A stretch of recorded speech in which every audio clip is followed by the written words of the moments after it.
Hey guys, Tamago here, and welcome back to the Neopets experience. And no, your eyes do not deceive you. After over a decade without any significant changes, the Neopets team has finally updated this freaking website. Yeah, boy. Now, a question that I, and I'm sure many of the people who still actively use Neopets had, is when were they gonna make a mobile-friendly version, especially with Flash Player being on its way out? And now that question has been answered with the Neopets mobile-friendly open beta. Now, being a beta, it still has many kinks that need to be ironed out, and most of the classic features of the website aren't available yet. But some of the things you can do on this mobile version include feeding your pet, which I definitely needed to do because, as we know, I am not a model pet owner. You can also visit the food shop, although that is currently the only shop available in this version. And there's also the games room, which currently has 6 of Neopets.com's greatest hits.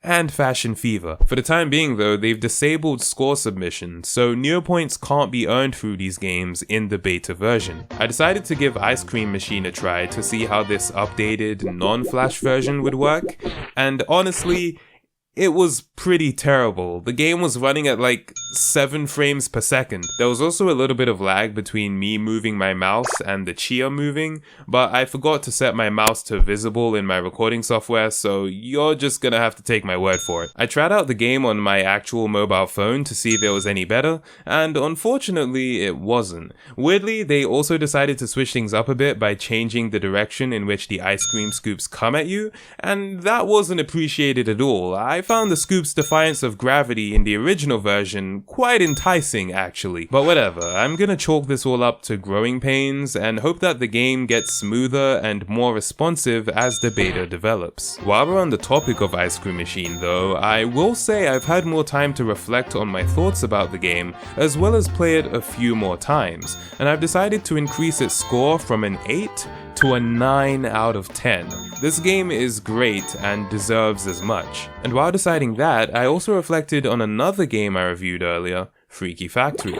If you remember, back in episode 5, I gave this game a shining review along with a score of a 9 out of 10. But upon further thought, I don't think even that score does it enough justice, and so I am pleased to announce that I am updating Freaky Factory's score to a 10 out of 10, making it the second perfect score in this series next to Assignment 53. Maybe one of these days I will give a game a 10 out of 10 in the same episode in which I review it, but that remains to be seen. Returning to the mobile beta though, there's still a lot left to be desired, but it's certainly a step in the right direction, and I hope they continue developing it. Will it lead to a resurgence in players? Honestly, I don't think so, but it would be a welcome update for dedicated users of the website. Now you may have noticed Brightlegs has this funky little border around his profile picture, and you might be wondering where it came from. Well, in order to answer that, I need to introduce you to the Altador Cup. Ever since 2006, Neopets has hosted an annual sporting event called, you guessed it, the Altador Cup. During this event, the 18 lands of Neopia, excluding Lutari Island, compete in the sport of UU Ball, in the hopes of becoming the Altador Cup champion. Now this is actually a playable game, and you can choose which team you want to represent during the event. In fact, I remember playing for Rue Island back in 2009 during the 3rd Altador Cup. Rue Island actually ended up winning that year, in no small part due to my contributions of course, so the hope was I would be able to repeat that victory over a decade later in this year's 15th annual Altador Cup tournament. First things first was to choose which team I would be playing for. There were 18 to choose from, each representing a different land in Neopia, some of which we've seen before in this series, like Meridel and the Haunted Woods. I initially considered going with Rue Island again for old time's sake, but it seems the team has fallen off in recent years, with them coming in 9th place in the previous year's tournament and not having won the cup since their 2009 victory. Again, in no small part due to my absence from the game. Of course, that doesn't mean they won't perform this year here, but I figured I may as well continue looking around. Eventually, I came across Mystery Island, and this team caught my eye not only because I liked the color scheme and style, but also because they had a Nemo player called Taylor Nix, and I thought, hey, he could be a good role model for Brightlegs. So I decided to go with Mystery Island and was rewarded with a team background as well as the Altador Cup site theme, and the first opponents we would be up against was the Darrigan Citadel. But before I tell you how that match went, let's first check out a few games, because there are 250 of these, and I don't have enough time to spend not reviewing them. First up was Jub Jub Blackjack. This was literally just a 21 blackjack game, keeping in line with Neopets' apparent mission statement to turn every child into a problem gambler. The maximum bet was set to 400 Neo points, and we know I'm a baller, so I put that down no issue. If you don't know how blackjack works, the basic gist is you're trying to get as close to 21 as you can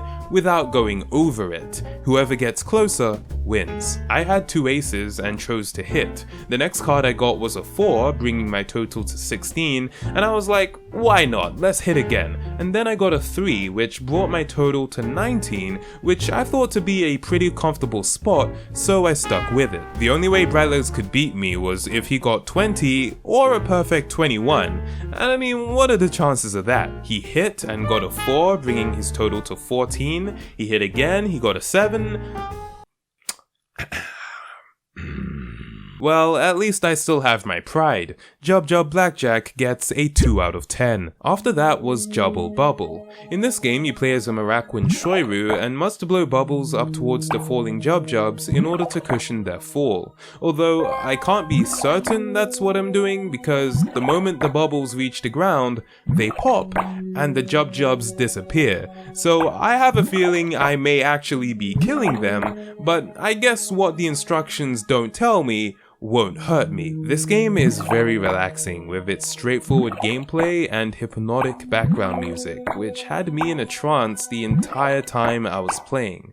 Jubble Bubble is a pleasantly chilled out experience. It gets a 7 out of 10. Then we have Kacheek Seek. In this HTML game, you're presented with 32 locations around Neopia and can select any one to play a game of hide and seek there with your Neopet. When you select a level, you're shown a screenshot of the area and select different points on it to see if that's where your Neopet is hiding. Each level is assigned a difficulty based on the number of possible hiding spots in them, and the fewer tries it takes you to find your pet, the more points you get, with the harder levels having higher rewards. It's a pretty basic game that certainly isn't bad in and of itself, but as with most of the HTML games on this website, it does feel very outdated. I'm giving Kacheek Seek a 3 out of 10. Next up was Juice Break.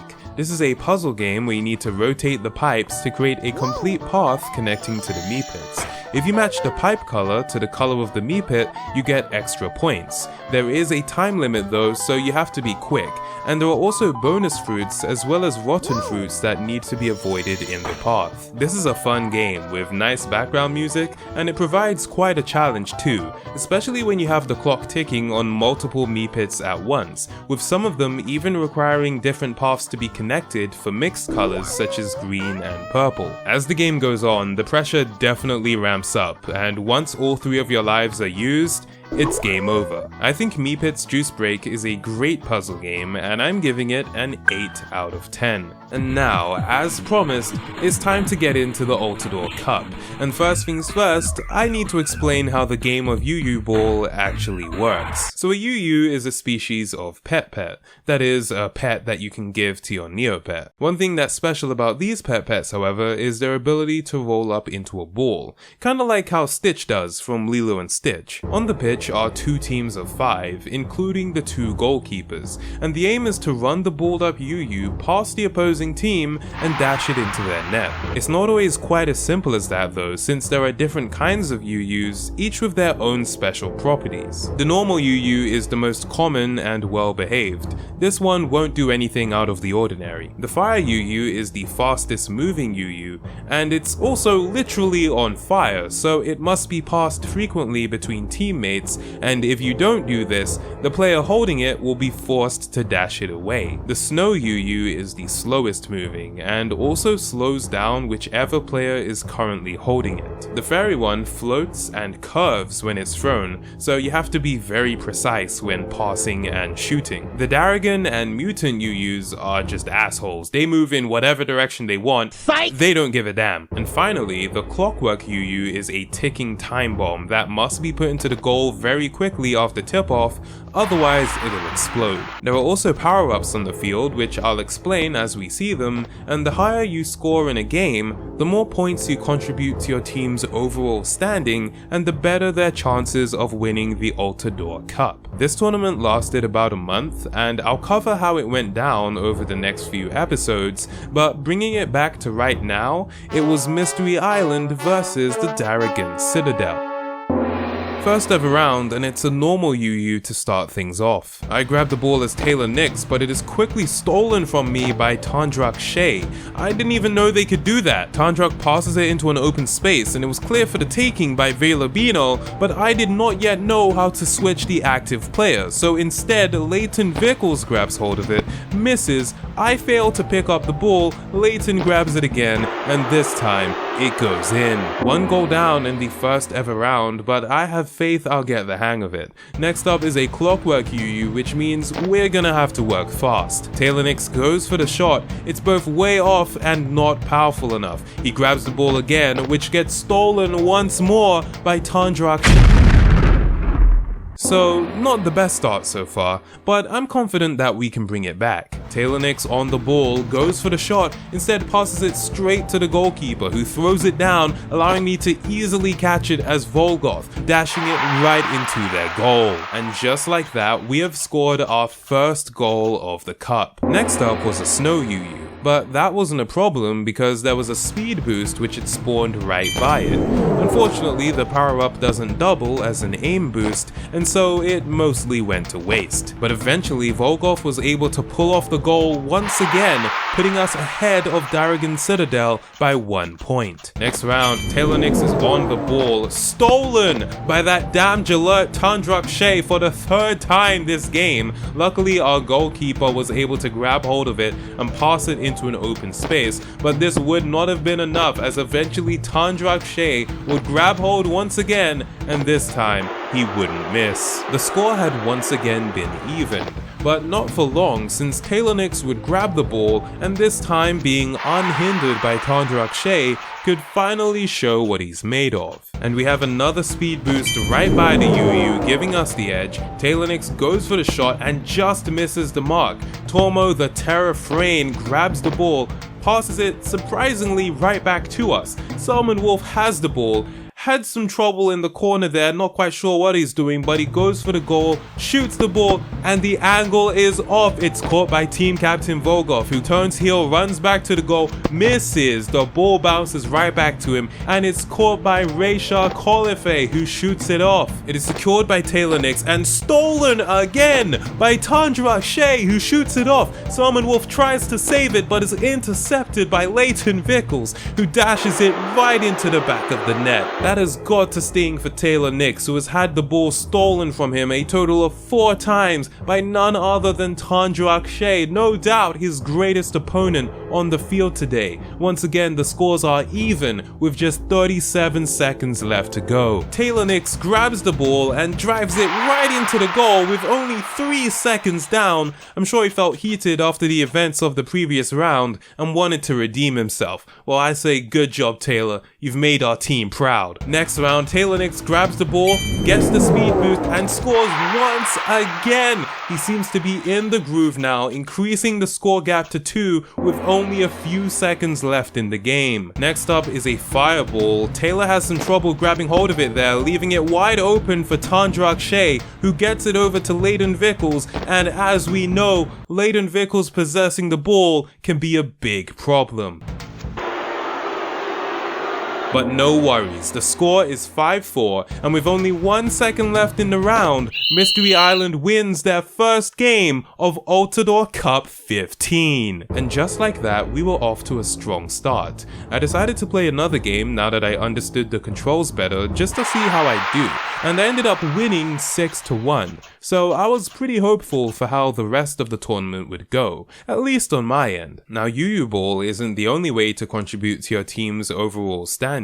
There are also 3 minigames: Slushy Slinger, Make Some Noise, and Shootout Showdown, and playing each of these can help your team climb the league table. I'll be going and checking all of them out in the next episode, as well as showing how Mystery Island progressed in UU Ball, and of course reviewing some more games. But until then, thanks for watching, hope you enjoyed, and I'll see you next time on the Neopets Experience.